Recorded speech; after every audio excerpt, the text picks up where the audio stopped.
Welcome back to the Hard Rock Rewind. Welcome back to the Hard Rock Rewind. I'm your host, Sal, and I don't know why I did that. I just thought it'd be kind of funny. But anyway, so today I'm going to be talking about the first 5 records that I got when I was a kid. I started my musical journey when I was 7 years old, and I thought this would be a cool topic because if you're watching this channel or any other music channel, music's in our blood, right? So it's something that we crave, we adore, and our collection started somewhere. And I just thought this would be cool to talk about, the first 5 records. And I would definitely love to know your first 5 records as well. Tapes, CDs, DVDs, whatever you collect. Just let me know in the comments, and I'd love it because I love to read the comments. But anyway, my first album that I got, and honestly, it just blew me away right away, is Kiss Alive 2. Now, I've talked about this before on a couple of other channels, but I was supposed to get Kiss Alive. That's what I asked for my parents in like 1977.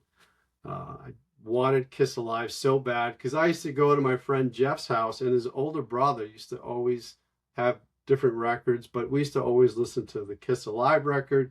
That's what I knew. So I asked my parents for it, but they blessed me with Kiss Alive 2. And I mean, Kiss to me, even back then, it wasn't just music, it was a whole experience. The sound, the energy, the crowd, everything that just felt huge. I mean, look at this. I mean, everything was just over the top huge. And at the time, I thought this was the coolest thing ever. It was loud, it was raw, it was, like I said, it was over the top. It introduced me to like live, high energy rock, right? And I gotta be honest with you, I was hooked immediately. And from there, I started I was like a sponge. I just wanted to know more and more music.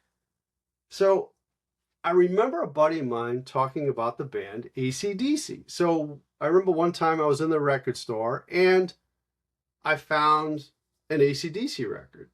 Never heard them, but I bought it. But I think the album he was talking about was Let There Be Rock. But I bought this, and I remember the first time I put this on, this had a completely different feel to me. It was more stripped down. It was grittier. It was like straight to the point. Like Angus's playing was straight to the point, right? And the riffs on this album are like instantly recognizable. Like you hear the opening chords for Dirty Deeds, you know it. You know what you're going to get into, right? It was simple, but powerful at the same time. And I remember putting this on and just getting immersed of how raw it sounded compared to the Kiss stuff. But this is where I really started to appreciate rhythm and riffs and that no nonsense rock sound. As a matter of fact, I started playing drums when I got this record. And I used to play along with the song Ride On because it's very simple. That dun, dun, dun, dun, dun, dun. It was a very simple beat. And when you're 8 years old, I was like, oh, I can play that.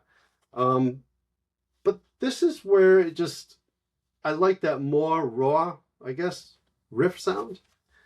And the next record is a completely 180. So back then, 94 HJY, which is a local music station, they used to play a song called Closer to the Heart. And I always dug it. I just the melody, just I love that song. But it was a big shift for me anyway. So I went out and I had to go get the record, Rush Closer to the Heart. Is on this record, Farewell to Kings. And this it felt like a completely different musical world compared to Kiss and AC/DC, right? Because the musicianship is just, it's just over the top. The time changes, the songwriting, just everything to me. It was so different than what I've heard. I thought the whole album was going to be like closer to the heart, but I was shocked that it wasn't. Fell in love with Xanadu. Still love Close to the Heart, Cinderella Man. You know, just an amazing record. But what it did to me, it made me realize that music just doesn't have to be catchy, right? It can be intricate, it can be detailed, and I found that like amazing because what they did here was just is just unreal. And then but this was my first like intro to Rush, which is a completely different world from AC/DC and Kiss. And my next album that I grabbed was, my father used to take me to the racetrack. And you go to the racetrack and everybody's got their stereos on, and everybody's out in the parking lot or whatever. And I remember hearing this high energy sound, and the disc jockey at the time mentioned Van Halen. So I remember going to the store and finding a Van Halen record, and I bought it. I instantly was just taken back with the high energy right from the start. I mean, Eddie's guitar playing, completely different level from Angus or Ace. Alex Lifeson, phenomenal guitarist, but Eddie just did stuff different.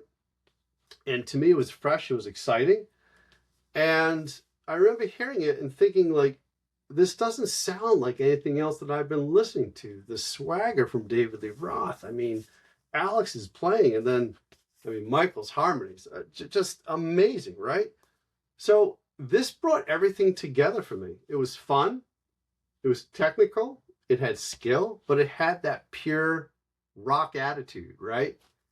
And every song on this is just amazing, right? And I'm sure everybody agrees, like Eddie Van Halen, like one of the greatest guitar players ever.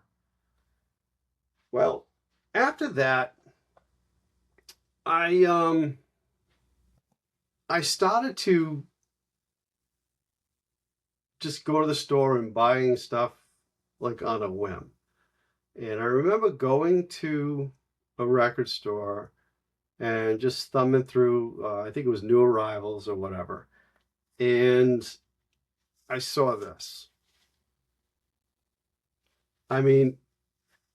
This screamed the exact music that I've been listening to. It had, guitars, and it had the it was all about image, right? So, the longer hair and everything like that. And I just thought this was like the coolest thing. So I picked this up. And when I started listening to this was my first like intro to the metal world. Like I really started getting more into the to metal. Like this was my introduction, I guess, to metal. And this pushed me further into the heavier music, right? And expanded to what I was into. So, which led me to my next one. You hold on for 1 second. My mom did not like this record, but like the Judas Priest, like that heaviness, I saw this and I had to have it. My mother could not stand the cover, and I'm so sorry, Mom, but like, I agree. It's not, but when you're like 9, 10 years old, I was like, wow. And I put this on, and it was like a whole new sound to me. It was, gritty. It was deep. It was, thick. Like, I don't know how else to say it, but like, Tony's riffs, like just amazing. Then Ozzy's vocals, and I know this is my 6th record. I do apologize, but it just brought me into that world, right? To that deeper world. So yeah, I mean, these are the first 5 records that I bought. I do have some honorable mentions. Like right after that, I remember going out and, you know, I remember hearing "Stay Away to Heaven" on the radio and stuff. So went out and bought the Zeppelin 4. Uh, Again, I was blown away. It was like a whole new sound, a whole new uh like world that I was getting into. This didn't sound like anything else that I was listening to. So it kind of like, but then when I was talking to, like, you know, cliques at school, everybody knew Van Halen, Led Zeppelin, or something like that. So it was kind of cool, but like everything sounded different, but everybody liked almost like the same kind of music, right? You know, and then, you know, then I went out and I remember I picked up Aerosmith, you know, Draw the Line, and because I heard Kings and Queens, and I thought that was such a great record. And then, you know, I bought Iron Maiden's first one just based on that cover alone, and, you know, Paul Di'Anno. I was just, again, blown away. But I guess what I'm trying to like do with this video is it made me realize that the first 5 albums that I bought, it's kind of crazy how each one like gave me something a little different, right? Kiss gave me the energy. AC/DC gave me the no nonsense riffs. Rush gave me the complexity, which I love. Van Halen brought the creativity, the swagger, that fun rock and roll. And Judas Priest just introduced me to a heavier world, right? So yeah. So those are the first 5 albums that I either got as a gift or I bought. But I'm curious, like, what were the first 5 that you ever bought or got as a gift? Drop them in the comments. Chances are you're going to realize it probably shaped your musical taste more than you realize. So anyway, if you watched this video, thank you so much. I'd love it if people would subscribe. I'd love it if people would drop comments. I'd love to know the first 5 records that you all got. I just think it's so interesting. And usually when I'm around my friends, this is what we talk about. And I love hearing like what the first ones that they got, or the first cassette tape that they got. Like everybody seems to remember like the first time, right? And I would love to know. Just shoot me a comment. If you could, please follow also Headbangers Paul.